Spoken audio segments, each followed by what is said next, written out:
two potholes. How you know you're in Lagos if you don't see potholes? As I got into Lagos, I just tried to avoid potholes. Meanwhile, for the past 3 weeks, I've not seen one pothole. One, I've not seen. And I went to 2 different states. Can you call FCT a state? Well, technically, for the sake of argument. for the sake of argument, it's a state, Abi. Yeah. So we need to do better. But I'm back. I like being in Lagos. When I came into the city was alive. You know, it's different from those other places. Those places are a little bit calm. They're like countryside. I mean, if you want to relax, that's the trade-off. Yeah, that's the trade-off. So yeah, and not everybody cannot have everything. True. You know, small pothole with a lot of life, or no pothole with not a lot of life. You decide which one you want. All right, but it's good to be back in Lagos, and it's great to be back in the studio. Indeed. Especially because there is so much going on. George Russell and Max Verstappen fighting, and God, I pray this fight will continue forever and ever, because this F1 is too boring. So I like the fight that is happening, and I hope Max Verstappen has a fast car next year, and George Russell also has a fast car next year. Let them fight, because Lando Norris is still thinking Max Verstappen is his friend. Anyway, so we'll talk about the fight. We'll also talk about what is happening with Manchester City. If you live long enough, you will see things. So remember when Mourinho was carrying up the number of titles he won, and everybody said he's arrogant and badly behaved. Well, Pep Guardiola did it too. Is he now arrogant and badly behaved, or maybe like Mourinho, as you guys say, football has left him? You know, it's when football leaves people that they start reminding people of the property they used to have before. So we'll talk about that. But before we do any talking, Ayokunmi, tell us, how can we be a part of the locker room this morning? You can join us on the locker room this morning by sending your messages to us on WhatsApp on 0809-444-0981. 0809-444-0981 is the WhatsApp number. The studio line is 0201-4489-981. You can also join us on YouTube. We're streaming live. Yep. You can find us at Smooth 91 FM Lagos, Tega in bright orange. Yes. On a Monday morning. And in the trouser of the little boy, the trouser I had to buy from the children's section. This is it. In case that's why you should be on YouTube. Remember, if you're following me on social media, I told you that I couldn't find my size, so I had to go to children's section. They gave me a little boy's trouser. You know what? I will keep my thoughts to myself on that one because fisticuffs will ensue in the studio. So let's get into the story straight up and talk about the Super Falcons. Yeah. As Ufoma Onumunu produced a moment that will live long in memories as Nigeria's Super Falcons fell to a 2-1 defeat to France in a friendly match played at the Stade Raymond Kopa in Angers on Saturday night. Yes. We're telling people that if you're sad, you know, that Arsenal won, or you were pensive about Chelsea, Aston Villa, you should have eased your mind off with the Super Falcons. The Super Falcons played another friendly in preparation for the African Women's Cup of Nations that will hold next year in Morocco. Right. Yeah. So this friendly was just to prepare them and get them ready. And most in general, when the Super Falcons will play against France, it's two completely different kind of ranking teams. The French league is fantastic. They are going on to dominate in the Women's UEFA Champions League. True. They lead very well in Europe. So they are good opposition. They are quality opposition to test our competitive abilities and our readiness for AFCON. But most in general, when they screw up against each other, you don't expect that they'll win. Right. you think that they will put in their best, but you don't necessarily expect that they'll win. And so when the French national team were leading us by 2-0, I was like, girls, just keep it simple. Just whatever you do. But it was a pretty good display. But you could just see, you know, the difference in quality. I mean, in places that matter, you know, in the 18-yard box of the French, they were defending, they were man marking, and they're marking any man they saw. It's not like they said, oh, you mark this particular person. If they saw a green shirt in and around, just mark him or mark her rather. No argument. And then in the opposing box, when they were clinical, they were just options. You know, once somebody got the ball from the midfield, the French would have like 3 options facing our defender. I was like, hey, do you want to kill us? It's a friendly, for goodness sake. But yeah, those are the kind of things that prepare you. for the threat that is coming from Morocco, in Africa, and from South Africa, Right. because those two countries have now started playing football like goodness. The investment they've put in has started to show. They've woken up Yeah, so big I time. think at the end of the day, this was a good preparation for the Super Falcons, to prepare for the African Women's Cup of Nations. So once again, I'd say kudos to the NFF for doing a good job, because, like I Indeed. said before, they didn't used to have friendlies. So now that they have friendlies, we will applaud them. It's not every time you be dragging somebody. Sometimes you applaud And the good work. when you do something good, we tell you Yeah. that you did good. And also shout out to a former Yeah, for scoring I mean, she's been in good form the for Montpellier out there yeah. in France as well. So let's hope she translates that into the Women's Africa Cup of Nations. All right, let's talk about the rumble in the jungle. Well, not really jungle Sha, but rumble Sha.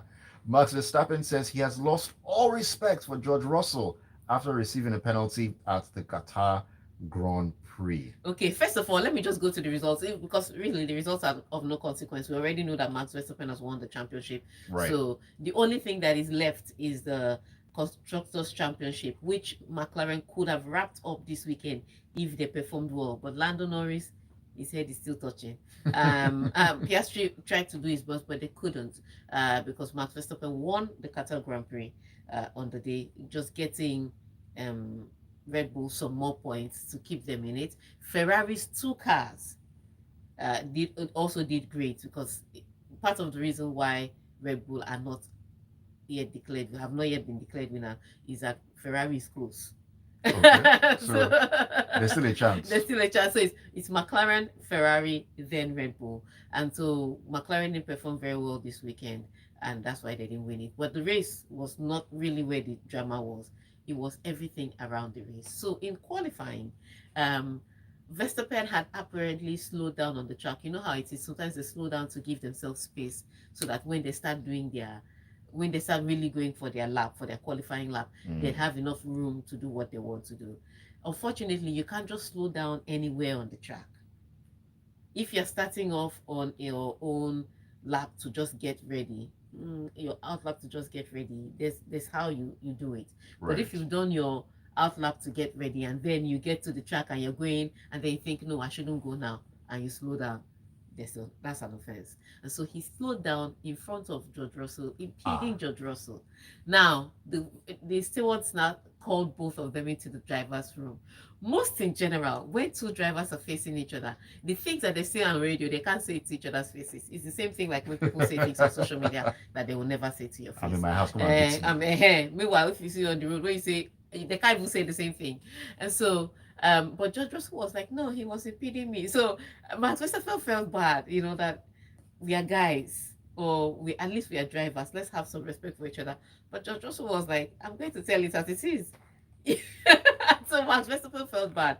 He felt like George Russell really did all he could to give you a penalty. My point is simply that the fact that the stewards called you in for that conversation meant that you did something wrong. Right. The gravity to which you did it is what they wanted to determine what the punishment would be. But Max Verstappen was like, I've been in a room with other drivers when we're called in for this kind of cases, and nobody has so much as pushed as far as much for me to get a penalty as George Russell did. I was like, guy. Then he came out and said, I've lost all respect for George Russell. George Russell probably doesn't have any respect for you at all. I mean, He's not using your respect to win world championships. when you think about it, Keep it in your back pocket. But I like this fight, because what this means is, you see, Lando Norris is still trying to do my bro, my friend, even when Max Verstappen has showed him his hand several times in this season. But George Russell is like, I will give you back. And George Russell has such a sweet expression that even when he's doing something bad to you, people outside cannot tell. They'll be like, oh, such a sweet, polite boy, he can't be hurting you, but he is. that statement just made reminds you of when they say, when a rat bites your foot and then blows, Yes, it will and blow then the blows, air. blows air on it. Exactly. That's what It's George came to my Russell will mind. just be polite about it. And maybe the British accent also helps. He'll be polite, to be sweet, but he'll be putting the fire that he puts the fuel in the fire that he requires. And so that's what it is. Verstappen is angry, George Russell is happy. At the end of the day, I hope this continues till next season and brings the fight and intensity we want to finally see in F1. All right. From from all the Robodinho in F1, let's check out what's going on with Manchester City in the Premier League. Liverpool were closing in on a win that would take them 11 points clear of the title. Clear of the title of title rivals Manchester City. When the chance of sacked in the morning, you're getting sacked in the morning, began to echo around Anfield in the 89th minute. Yes, and then Guardiola is rattled. And then he now comes up with the I've won 6 titles, honey. And yes, that's bragging rights. I don't care whether he has won 15 charges. I don't care. But that's bragging rights to win 6 Premier League titles. All right. But when you haven't won 7 consecutive matches, 6 of those losses. It's a huge deal. 4 consecutive losses in the Premier League. I don't think Pep Guardiola, in his wildest dreams, imagined that he'll have 4 losses. It's like you knew it was coming yesterday. The way Liverpool played brilliantly, the way they manage their matches, even when they're not playing brilliantly, the moments where they are not exactly putting their foot down on the throttle, they are managing their matches, they're managing the minutes. Yesterday, every big name in Manchester City had nothing. Haaland was completely marked out by Van Dijk. In fact, the only time I saw Haaland was when he was greeting Salah after Salah scored the penalty. I was like, so you're on the pitch? Foden, nothing. I think the 2 most disappointing people were the senior men on the team, Bernardo Silva and Gundogan, and they were playing in the position that is usually the engine house of Manchester City. So they played so poorly. Bernardo Silva giving passes away, Gundogan not making any forward passes. If you saw most of their passes, it was protective passes. I'd rather not lose the ball as opposed to I'd rather create something, which is why their first shot at goal came around the 30th minute mark in the match. So, and it came from Rico Lewis. He still has some youthful arrogance in him. So it was a tough performance. However, it's no news that Manchester City are 11 points behind Liverpool. It's no news that they lost yesterday to Liverpool by 2-0. What is interesting was the fact that this insult got to Pep Guardiola. He's feeling the heat. Sat in the morning paying you like that. They're saying it for everybody. And you just signed a new contract. You are not getting sacked in the morning. Pep, sacked in the morning. Everybody will be humble. Everybody will be humble. Do you see that? Be humble that Haaland was saying. You don't touch everybody. You don't touch everybody. I couldn't believe he hurt him. But he had some reflective moments because by the time he went into the interview, after he said he didn't think he was going to get that kind of reaction from Liverpool fans, because I don't know what perfume he thinks he's spraying that people cannot abuse him. Or people cannot, let me not say abuse him, people cannot use banter on him. To taunt him. Exactly. He eventually admitted that yes, when you're winning, it's okay for you to be able to celebrate. But that was reflective after he had felt bad and showed them his 6 titles. But last, how they sing guitar song? Now everybody go chop breakfast. All right, let's take a break. When we come back in, we'll talk about Real Madrid and, of course, Kylian Mbappe. Don't go anywhere. Yeah, so because I didn't carry any clothes, you can see this in boys' jeans because this place is longer. So I go to the shop. I was like, I'm looking for a pair of jeans. I was switching my small hips to go to the women's section. The man came there, he was bringing out the jeans. He said, this one will be your size. They'll put the waist. You don't have to wear it. They'll put the waist. I'm like, 28. The man said, madam, it's not 28. You for chop come because Country hard now. There's no 28. He now said, okay, let me do something. He just took me to the children's section. He said, check here. And I looked, I saw kids. I was like, what do you mean I should check here? What do you mean I should check here? Did you feel insulted? Yes. He now walked away and he now said that that's the only way he can help. Anyway, but if I want to keep checking the women's section, I should keep checking. So when he went, you know how it is now. I now snuck to the children. I kid not, the first 2 pairs of jeans I picked were my size. I just took one. The guy, when I was going to pay, the guy was trying not to laugh. But he was trying to be professional, but I couldn't help it. He was like, I told you to go there.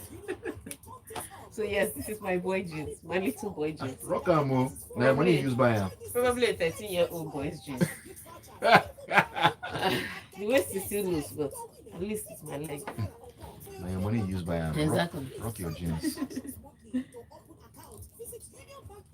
Okay, so we'll come back with messages and then we'll go. existing customers, but terms and conditions dey, sha.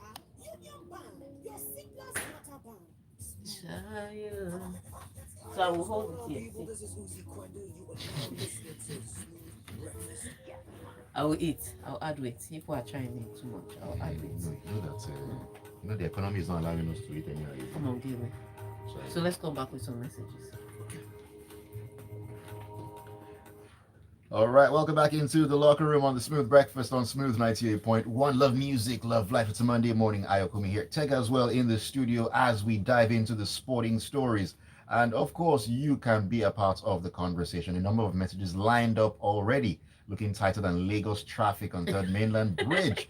WhatsApp number is 0809 440 981. 0809 440 981 is the WhatsApp number. YouTube, you can find us at Smooth 981 FM Lagos. A number of messages have come in.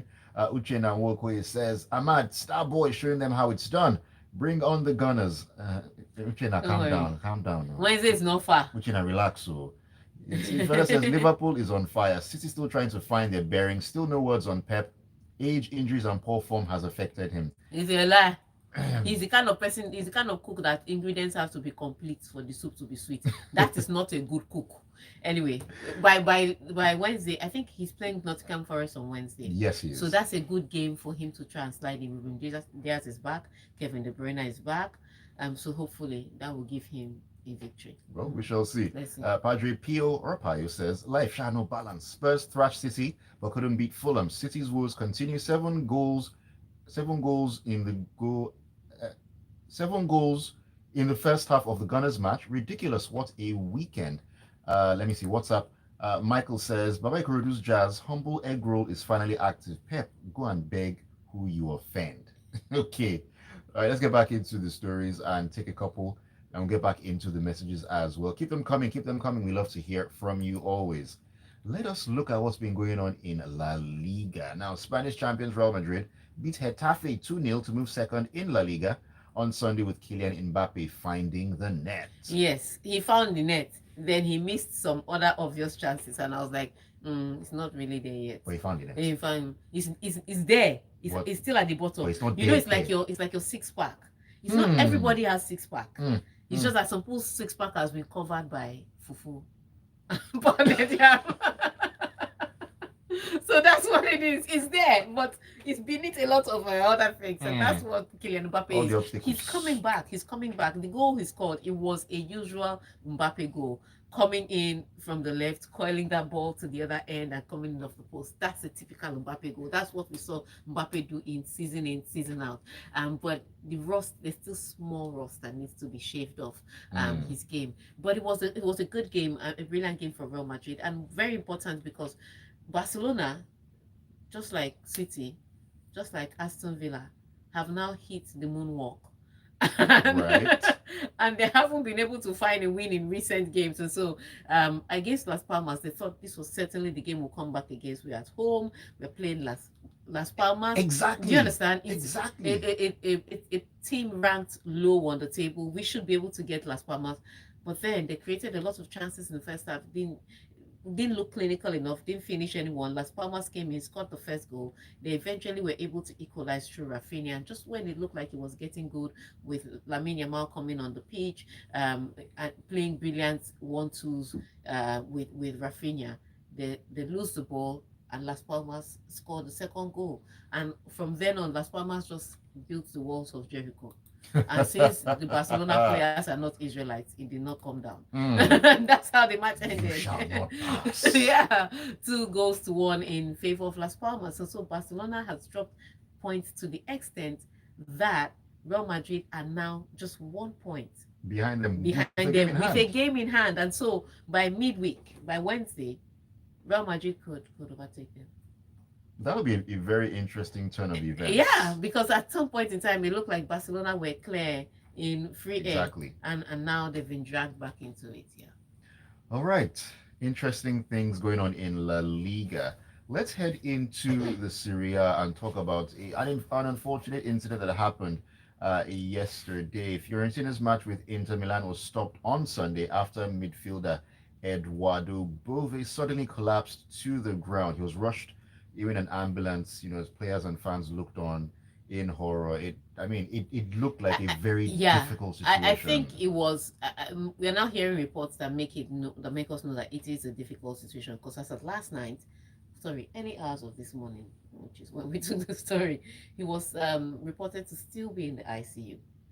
And it wasn't a case of they said he was breathing, but there's one thing to there's a way the news will come out. You know that hey, everything is all well and dandy. But with this one, they're still hush hush about it, so it's not looking really good so far. But it was the minute when you watch something happen and then you see the other team put their hand on their head, you just know it's you bad. just know. Because if it's teammates, you can say, oh, they're being too dramatic. But once the opposition team starts putting hand on the head and tears start to drop, you know that this is okay. And then they built a wall around him. I was like, yeah, this looks like another, what's his name now? A Christian situation. Eriksen. Not Eriksen's son was not as bad as the first time we saw it, Mwamba, Fabrice Mwamba. Because the first time we saw this kind of incident that shook everybody was really. No, it was Marc-Vivien Foy. Oh, that one died. No, but I think he collapsed on the pitch. he collapsed on the pitch. I think he died on the pitch. But people I can't remember clearly. but the report came after he was taken off the pitch. Yeah, but Marc-Vivien Foy's own he happened and it was not. I don't know. It was the consequence was bad, but the reaction was not as bad because at first people didn't know what was happening there. But with Fabrice, that was the scariest thing because even I remember I had visitors over and they were not football lovers and all of them so they decided to pray. I was wondering why they were praying, like you don't even know who you're praying for. But yeah, that was the kind of thing. So I hope Bovie gets well soon because that was really scary. Of course the match couldn't carry on. Of course, Nobody yes, can was play in that abandoned. situation. So the match between Fiorentina and Inter Milan will find out when they will play that. Mm. But in the Italian Serie A, Napoli still tops the table. They are just at this point in time, Antonio Conte is giving them what he did with Chelsea.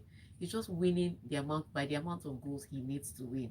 I He mean, doesn't. 3 points Yeah, is the cocoa. 3 points for him is it. It doesn't have to be beautiful. It doesn't have to be pretty. Let me just get the Scudetto back. My name will be written in history forever. That's all. And that's it. Simple stuff. Yeah. All right, best wishes to Eduardo Bovie out there in Italy. All right, let's bring it back to England and of course talk about the big one. at the Amorim weekend. restoring feel good factor in Manchester United. I will say that Ayokunmi, beard where is is- best. Ayokunmi, where's our jollof? We're working on it. Smoky jollof rice. We're working on it. It's still smoking. We're working on it. Yes. So let's talk about Man United and of course Ruben Amorim's Red and White Army. Ooh, I love that. That was the chance that filled the air at full time on Sunday as the Jets turned to cheers at Old Trafford. Humility must catch you sometime soon. It's just so unfortunate I'm that humble like Haaland. it's I'm humble. It's so unfortunate that you're playing against Arsenal. Now, I will tell you, I know Arsenal fans are very happy that your team is great, they're playing brilliant football, but Arsenal has what I call a psychological or mental block when it comes to certain teams. Manchester United is one of those teams, so that even if Manchester United is in a bad place, Arsenal still approaches those matches tentatively. And because Amorim Ball is now putting Manchester United players or giving Manchester United players confidence, it could take a different turn if Arsenal players again approach this game as tentatively as they usually do when they face a Manchester United side. So Right. yes, I'm not saying that Arsenal is not in a good place. I'm just saying that they have there needs to be some emancipation for them. So I think True. that's what it is, because sometimes they play against Manchester United and you can see that they're holding back. They are conservative. They're second guessing themselves. And now you're playing against a Manchester United side that all of a sudden have found Amorim Ball. Rashford is now scoring. He's still feeding children, but he's also scoring on the pitch. We thank God. And Ahmad has suddenly found his position, and he's not looking over his shoulder at Anthony. He knows Ten that Hag will pay for his he crimes. knows that he has dusted Anthony and left him on the bench. Anthony should just He has figure given out- him seat belt safe. In fact, he has glued him to that bench with his performances, and so he's playing in a different kind of confidence with a lot of expression. He's enjoying himself, and that kind of confidence is the kind of thing that can even make another team afraid. Because you see, the way Tottenham beat Manchester City, I said it was not a function of Tottenham's form; it was a function of City's poor performance, Right. which is why they were struggling. They have been struggling against other opponents that they've met. So you sometimes when the other team is not in their best boldness, you can take advantage of them. So True story. that Sunday, that Wednesday match for me is open. Well, I still see Arsenal having the upper hand in that one. But I mean, You are just trying to do psychological banter. Let's go to Maresca. Let's He's talk also about- trying to do psychological banter too. Abi, the Chelsea juggernaut is going on, but Maresca is not getting carried away with his squad's run of form. He said their 3-0 win over Aston Villa on Sunday does nothing to change his view that the Blues are not contenders for the Premier League title this season. Is it that one that gave you the 9 points gap at the top? No, I think it's this one, not the It's 9 this points one, gap. not the 9 point gap. All right, but yeah, his guys are balling. I look again with Aston Villa. I don't think I was surprised with this result because Unai Emery's teams have this behavior of playing in extremes. They're either extremely good or they're extremely bad. there's no in between. And so when they squared up against the Chelsea side, looking for a win that has eluded them in recent games, I think in the last 6 games they've not found a win. They've drawn. They've drawn. They've lost. Terribly poor form. Yes, in the last couple of 6 games. Yes. And so 2 draws, I think, and 4 losses, or switch those around. But no wins in the last 6. So I didn't expect that. I thought they would come out a little better, but Chelsea, from the get-go, just jumped them. They were all over them like white on rice. And these three goals was really, an effect of Chelsea having scored early and gotten a second in good time. Otherwise, it could have been a completely different kettle of fish. But yeah, Maresca is not getting carried away. He says they are not title contenders. We believe him. We believe him. All right, let's round up with messages here. This is who's talking to us here. Big Mayor says, "Welcome back, Tega. You need to take a break." Yes, I agree with that. No, take a break. which break? I will take a break. He says, "I hope Man United aren't believing themselves too much. Everton is a charity team until you play them, and then it's a different story. Tottenham, the Robin Hood team."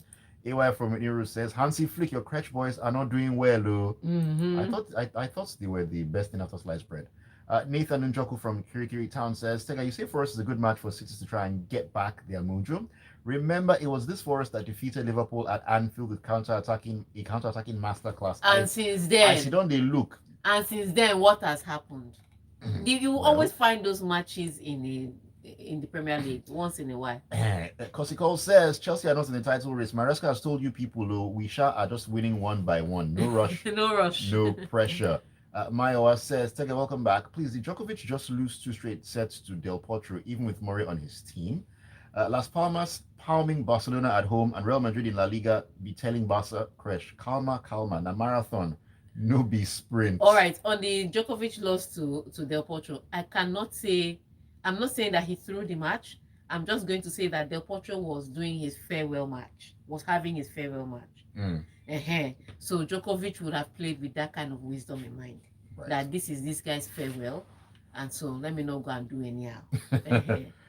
Larry from the abroad says, "Surely Lando can't still think Max is his pal after Max dubbed him to the authorities for not lifting under controversial Exactly. double yellow He was flags. still friendly with him after the match. Meanwhile, the safety car had more laps than some drivers yesterday, and what a sorry figure Lewis was cutting yesterday. Even drove into the pits to retire till he was ordered back out. Hope he fares better in Ferrari, but at this rate, not even sure." All right, YouTube. LK Adirogba says, "Slow and steady. Chelsea is coming together. Slow and steady. Same points with Arsenal. Same goal difference. Same goals against, well, your London brothers anyways." Further says, "This Man City's downfall needs to be studied at PhD level. 7 games, no win, 6 losses. Unbelievable." Big Mayor says, "The breaking news for me is that Man City are sitting 5th on the table." And Abiola Isaac says, "Unai Emery only remembers how good he can be when he sees Arsenal." All right, so thank you for your messages you sent via WhatsApp. We couldn't read all of them because of time. Thank you for streaming us live on YouTube. Thank you for tuning in to Smooth 98.1 FM to listen to The Locker Room. Till I come your way again on Wednesday, where we're preparing for banter. Arsenal versus Manchester United, Liverpool versus Newcastle. Ooh, it will be sweet. All right, have a great week. All right, Tega, thank you so much. Great to have you back once again. And of course, thank you for keeping it tuned always to The Locker Room and to Smooth 98.1. Still, do not go anywhere, because at 9 o'clock we'll be having a conversation on Lagos Talks. It's all in the spirit of World AIDS Day. We'll talk about where we are and, of course, where we need to be going.